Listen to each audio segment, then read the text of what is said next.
Eu fui pregar em algumas igrejas em Brasília, há algum tempo atrás. O nosso programa terminou domingo à noite, e na segunda, cedo, eu tinha que pegar o avião para voltar para São Paulo. Eu fui dormir na casa do pastor, e eu estava bem cansado, e toda vez que eu tenho que acordar muito cedo, o meu sono é muito quebrado, porque eu fico preocupado achando que eu ia perder a hora. E eu falei para o pastor, que tinha me levado, amigo, eu falei assim, olha, é o seguinte, você acorda e me acorda. Ele falou assim, não, tá bom, deixa comigo. Deixa o despertador comigo. E eu fui dormir tranquilo para não ter que me preocupar com a hora. E quando eu acordei, foi com ele me chacoalhando, dizendo assim, perdemos a hora, perdemos a hora. Eu falei, perdemos não, você perdeu a hora. Porque o combinado era que você ia acordar e ia me acordar. Bom, com isso, tivemos que correr para que eu não perdesse o voo, porque eu tinha compromissos. Meu cabelo está direitinho aqui, não está? Deixa eu ver na tela ali. Tá. Mas quando eu acordo de manhã, você precisa ver como é que está esse cabelo. Eu tenho curiosidade para saber o que eu faço à noite. Para o cabelo acordar do jeito que ele acorda. E quando eu levantei, com pressa, para ter que ir para o aeroporto, o que deu tempo de fazer foi jogar uma água no rosto, passar uma água no cabelo, pentear e ir embora para o aeroporto. Cheguei no balcão, fiz o check-in, a moça falou assim, ó, corre que você vai perder o avião. E eu corri. Tive que correr e cheguei e consegui embarcar. Entrei no avião, achei a minha poltrona, e como eu fiz check-in tarde, eu peguei o lugar pior que tinha, né? Me deram aquele lugar do meio, sabe? Das 3 poltronas, tem aquela do meio.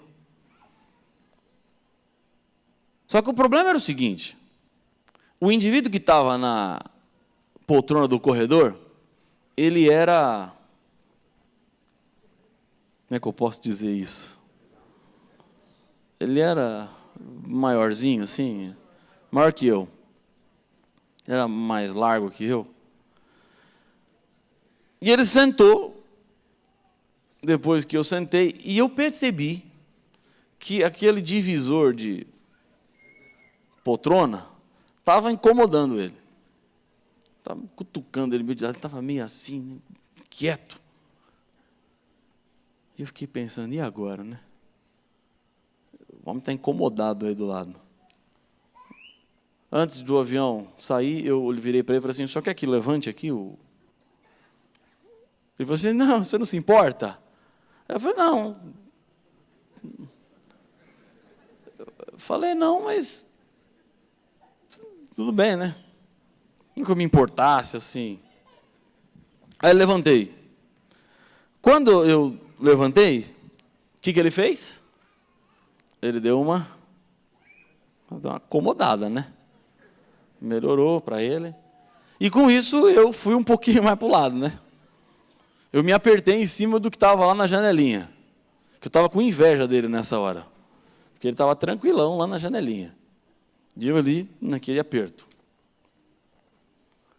O avião decolou, atingiu a altura de cruzeiro. E muitas vezes, quando eu ando de avião, eu tenho um costume, um hábito.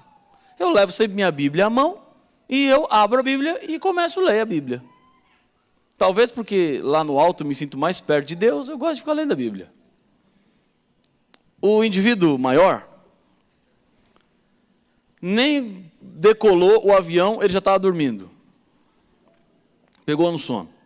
O da janelinha estava lá olhando para fora, contemplando as nuvens. E eu peguei a Bíblia, abri a Bíblia e comecei a procurar algo para ler. Quando o indivíduo que estava olhando para a janelinha, eu ali apertado, né? O indivíduo estava olhando na janelinha, virou-se e ficou me olhando.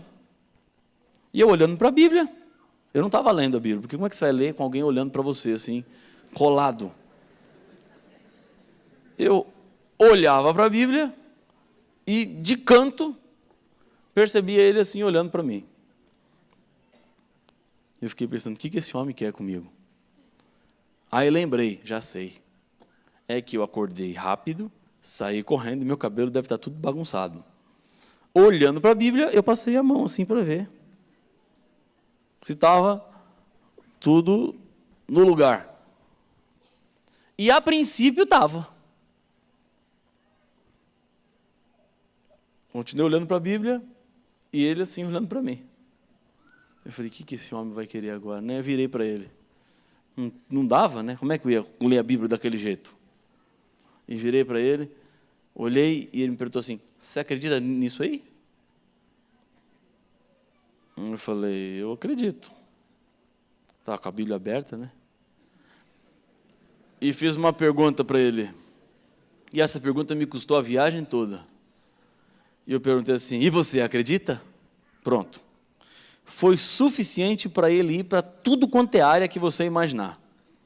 Ele foi para biologia, para antropologia, para sociologia, o que você quiser, logia, ele foi. E ele tinha argumentos para tentar me convencer de que a Bíblia era nada mais do que umas histórias inventadas por homens quaisquer, mas que não tinha nada de sobrenatural na Bíblia. A Bíblia era um livro comum. E ele ia tentando provar, e eu tentava falar, e ele não deixava. Eu tentava, e ele me cortava. Além de tentar me convencer de que a Bíblia não era o livro verdadeiro, ele era mal educado. Porque eu queria falar, eu queria dizer, e ele não deixava. Eu queria, e ele não deixava. Ele me cortava, ele toda hora me cortando. E eu falei assim, esse homem aí está me atrapalhando aqui. A viagem já estava quase chegando no final. E tem uma coisinha para você saber. A empresa aérea que nós estávamos voando era a mesma que algumas semanas antes dessa viagem, um avião tinha derrapado na pista lá, de Congonhas, e nosso voo ia pousar em Congonhas. Então, isso dava um clima um pouco mais tenso. Vamos voltar para a viagem. E eu que não conseguia falar, não conseguia dizer, fiz uma oração de olho aberto. E às vezes eu faço umas orações assim, em alguns momentos, e Deus responde rápido, que eu fico até assustado. Esses dias, vou contar para vocês, eu fui lá em Jacareí, num posto de gasolina. E aí estava assim, o frentista falou assim, o senhor encheu o tanque, pode preencher aqui para ganhar 200 litros de gasolina. E eu falei, não vou preencher não, nunca ganho. Não, mas preenche aí. E eu falei, tá bom, vou preencher, preenchi. E aí na hora de colocar na urna, eu falei assim, Senhor, se eu ganhar, eu vou usar tudo para o evangelismo. Não é que me ligam no dia seguinte que eu ganhei os 200 litros de gasolina? E eu fui lá no posto, tinha uma faixa lá, parabéns, senhor Rafael Rossi, ganhador dos... Meu nome estava estampado lá. Para quem entrasse, saísse, falei, quem que autorizou botar meu nome nessa faixa aí? Mas foi uma oração que eu fiz lá na frente da urna. Mas eu cumpri direitinho, foi tudo dado para o evangelismo. E eu fiz uma oração naquele momento dizendo assim, Senhor, esse homem está me inquirindo, dizendo que Deus não existe, que o Senhor não existe, ele está falando quanto a sua existência, e eu não consigo falar. Senhor, me ajuda, dá um jeito para eu falar alguma coisa para esse homem. Irmãos e irmãs, eu mal terminei a oração e o avião entrou numa turbulência como eu nunca tinha visto igual.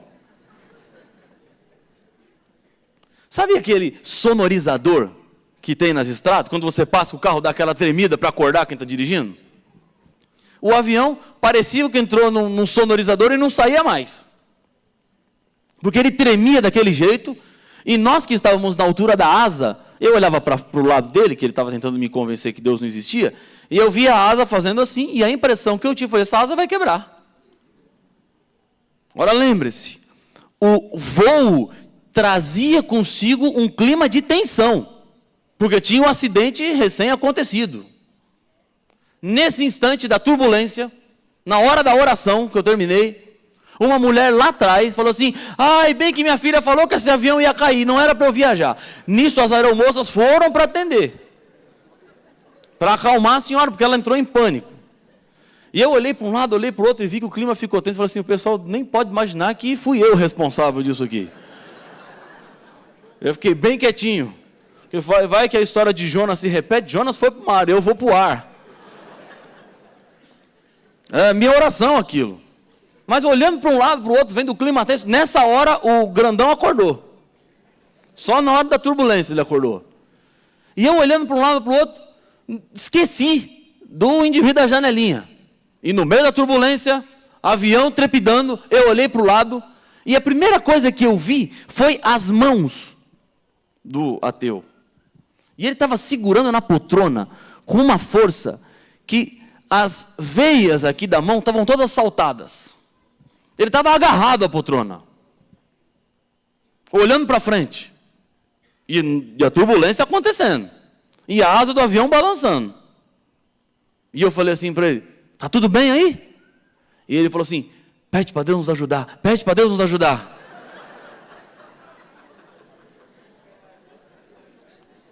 Entendeu a história? Eu não falei nada para ele. Porque eu também estava meio tenso. Mas eu falei com Deus para Deus nos ajudar. Falei, Senhor, eu que arrumei isso aqui, agora o Senhor tira a gente disso aqui. Porque o que eu queria, eu já tinha conseguido. O avião pousou. Quando o avião pousou, eu virei para ele e falei assim, agora é o seguinte, amigo, você vai me ouvir. E o senhor não vai falar nada. Foi bem assim. Ele falou assim, não, tá bom. Eu falei assim, não, eu tenho algo para dizer para o senhor. E o senhor precisa me ouvir agora. E a primeira coisa que eu falei para ele foi o seguinte, falei, o senhor viu o que aconteceu agora? E ele falou assim, é que eu tenho medo de avião e não sei o quê. Eu fiquei em pânico. Naquele dia eu desenvolvi uma teoria. Sabe qual é a teoria? Nenhum ateu sobrevive a pane no avião. Nenhum. Porque lá, naquela situação, para quem vai pedir ajuda? Para a aeromoça? Não tem jeito. Vai pedir ajuda para o piloto? Talvez ele esteja mais complicado que você. Para quem? Vai chamar pelo rádio a torre? Não tem para quem pedir ajuda. Quando o pedido de ajuda esgota-se, aí aqueles que batem no peito e dizem que Deus não existe, esquecem tudo isso. E voltam-se para Deus.